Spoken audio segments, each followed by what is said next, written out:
Yang terhormat Bapak Ibu penilai uji kinerja PPG Guru Tertentu tahun 2025. Perkenalkan, nama saya Desti Anggraini SPD, NIM 248690413669. Program Studi PGSD PPG Guru Tertentu tahap 1 tahun 2025. LPTK Universitas Al-Muslim. Saya akan melaksanakan uji kinerja di SD Negeri 015 Subayang Jaya, mata pelajaran Bahasa Indonesia dengan materi unsur-unsur intrinsik dalam cerita. Sekian dan selamat menyaksikan. Assalamualaikum warahmatullahi wabarakatuh. Waalaikumsalam warahmatullahi wabarakatuh. Selamat pagi anak-anak Ibu. Pagi, Bu. Apa kabarnya hari ini? Baik, Bu. Alhamdulillah. Alhamdulillah. Udah sarapan semua? Udah, Bu. Bagus. Udah piket kelas? Udah, Bu. Pintar. Udah siap untuk belajar? Siap, Bu. Bagus. Sebelum pembelajaran dimulai, alangkah baiknya kita membaca doa sebelum belajar. Tolong Bapak Arya Putra dipimpin doanya. Set break, berdoa mulai.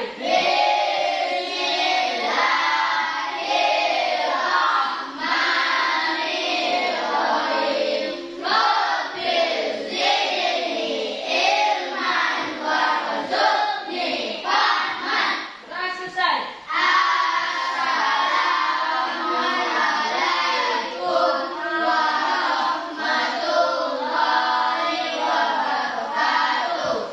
Baiklah, pagi ini Ibu ingin mengecek kehadiran anak-anak Ibu yang hadir pada pagi ini. Ibu absen ya. Ingat ya, saat pengabsenan nama, apabila namanya dipanggil, jika hadir angkat tangan. Paham? Bisa kita mulai? Oke.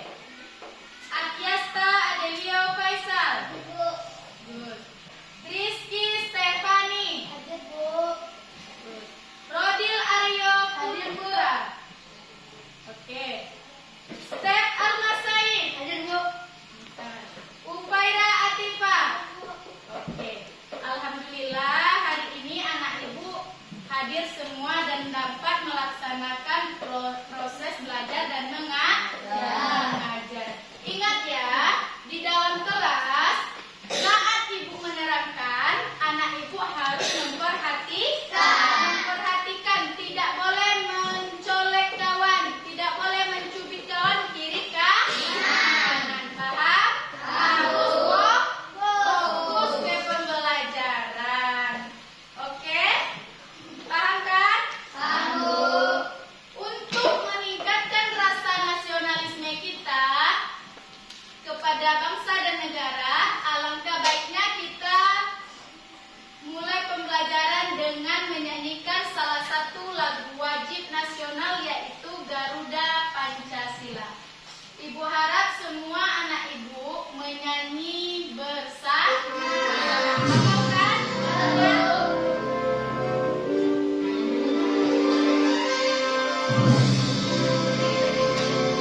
Semuanya diharap berdiri.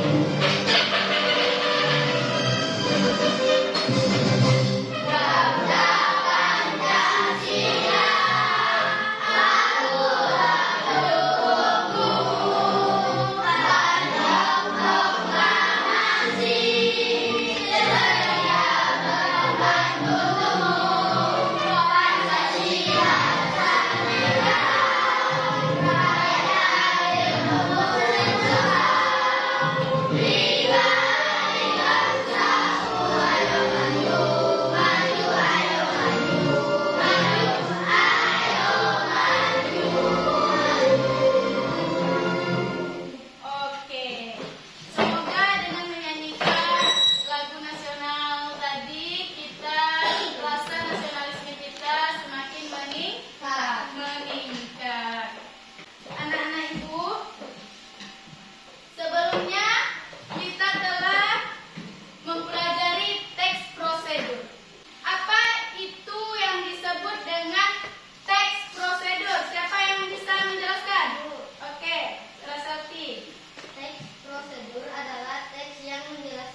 dahulu kala. Paham? Paham Kak? Semangat dong. Oke. Yang ketiga, latar suasana. Latar suasana. Suasana ini adalah kondisi emosional yang diterangkan di dalam cerita. Kondisi emosional ini ada latar suasana tegang, ada dia latar sedih, dan ada latar gembira. Itu namanya latar suasana intan. Oke, ada yang mau ditanyakan tentang latar? Paham? Lanjut ya nak? Lanjut ke unsur intrinsik yang kelima. Unsur intrinsik yang kelima itu adalah sudut pandang atau disebut juga point of view. Itu dia sudut pandang. Sudut pandang ini cara pengarang menyampaikan cerita kepada pembaca. Itu yang dimaksud dengan sudut pandang. Sudut pandang ini juga ada jenis-jenisnya nak. Ada jenis-jenis sudut pandang terbagi menjadi tiga bagian. Jenis sudut pandang yang pertama yaitu orang pertama. Orang pertama ini yaitu tokoh dalam cerita yang diceritakan aku atau saya. Ada kan di dalam cerita kalian baca aku atau saya? Itu namanya tokoh utama. Yang kedua, orang ketiga. Orang ketiga itu serba tahu. Serba tahu ini, orang ketiga ini adalah narator, tahu semua tokoh dan peristiwa dalam cerita tersebut. Yang ketiga, jenis sudut pandang yang ketiga yaitu orang ketiga terbatas. Maksudnya terbatas ini yaitu narator tahu hanya sebagian cerita atau hanya dari sudut pandang satu tokoh. Sampai di sini ada yang mau ditanyakan? Lanjut. Oke, pintar.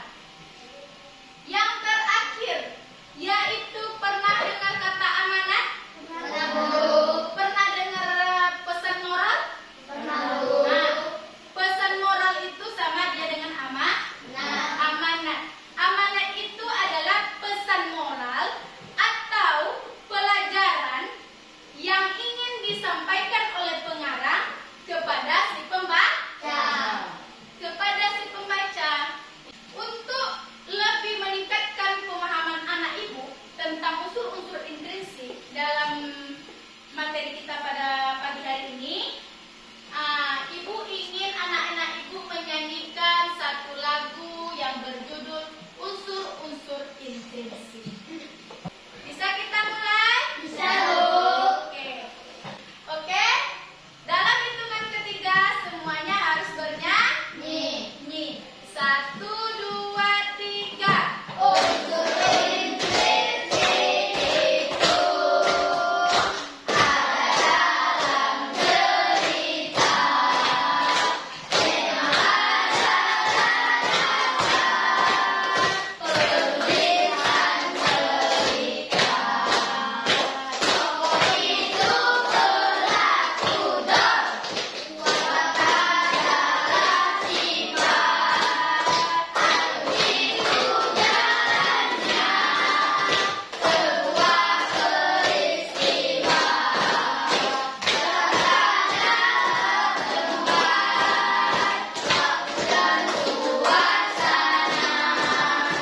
Amanat adalah kesan dari sebuah cerita. Oke, terima kasih. Perhatikan video yang ibu tayangkan di depan. Desa di Sumatera Barat, hiduplah seorang pemuda bernama Melimpunda. Sejak kecil, ia dan ibunya hidup dalam kesederhanaan. Suatu hari, Melimpunda memutuskan untuk merantau mencari keberuntungan. Ia berjanji pada ibunya untuk kembali dengan kesuksesan. Tahun demi tahun berlalu, dan akhirnya Melin kembali ke desanya. Namun, kini ia menjadi seorang saudagar kaya yang sombong. Ketika ibunya mendengar kabar tentang kepulangan Melin, ia dengan penuh haru menghampiri anaknya. Namun, Melin tidak mengakui ibunya karena mewakili keadaan sang ibu yang miskin. Ibunya yang kecewa dan sakit hati kemudian menuntut Melin pindah. Tak lama kemudian, badai besar menghantam kapalnya. Melin berteriak meminta ampun, namun semua sudah terlambat. Dan ia pun berubah menjadi batu.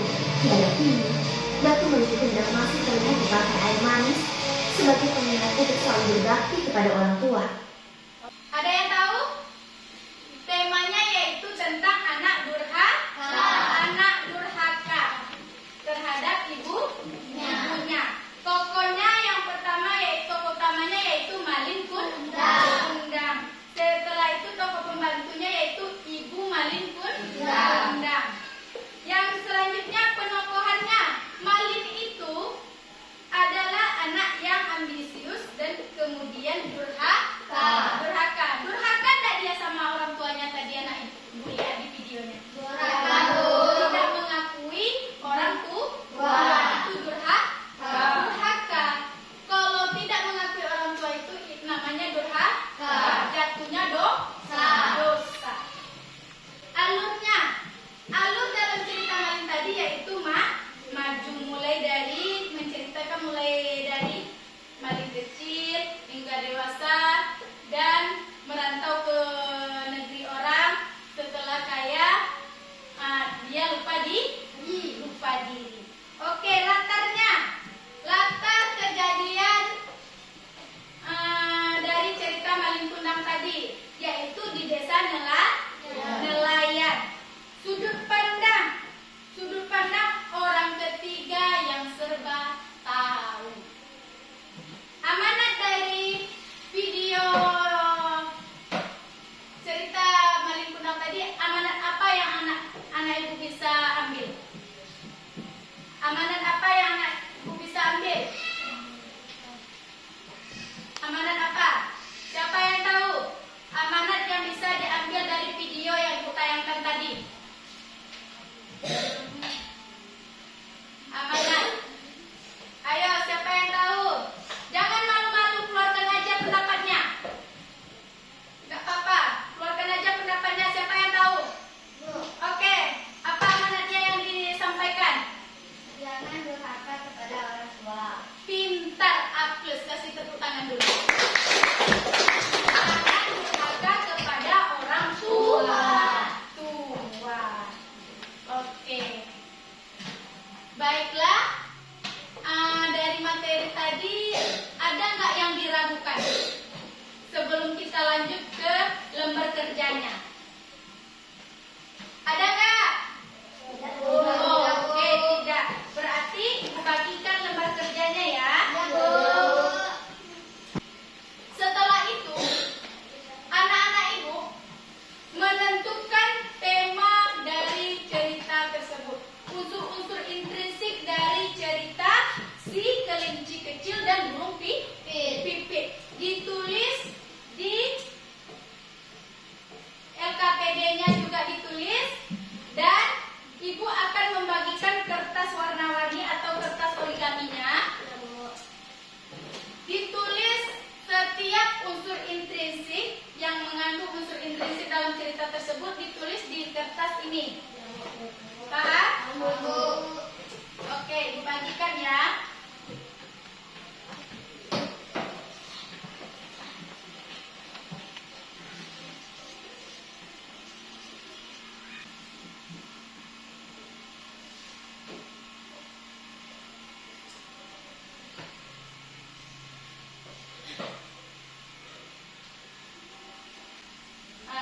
Terus amanat.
Ya, dijawab masing-masing. Udah dapat semua? Oke, silakan jawab soal yang ada di lembar tersebut.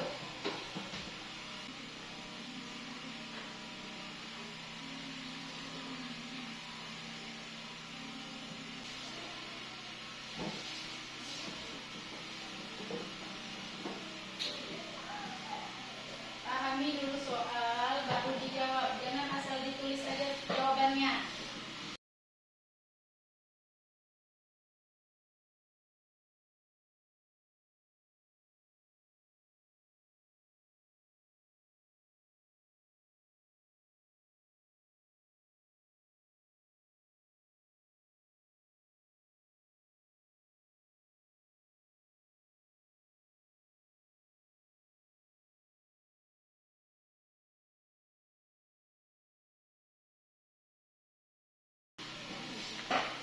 Kumpulkan ya.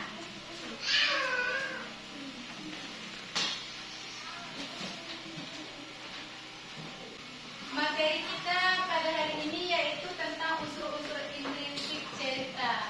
Apakah ada pertanyaan dari anak-anak ibu mengenai materi kita pada pagi hari ini? Ada tidak? Tidak. Paham semua? Paham semua. Materi kita pada pagi hari ini yaitu tentang unsur-unsur intrinsik. Unsur-unsur intrinsik dalam sebuah cerita.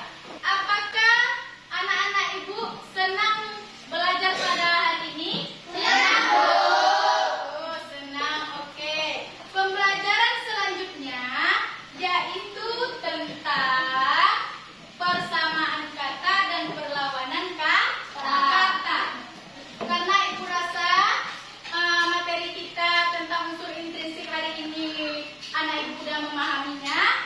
Kita lanjut minggu depan dengan pembelajaran tentang perbedaan kata dan persamaan kata. Lebih sering dikatakan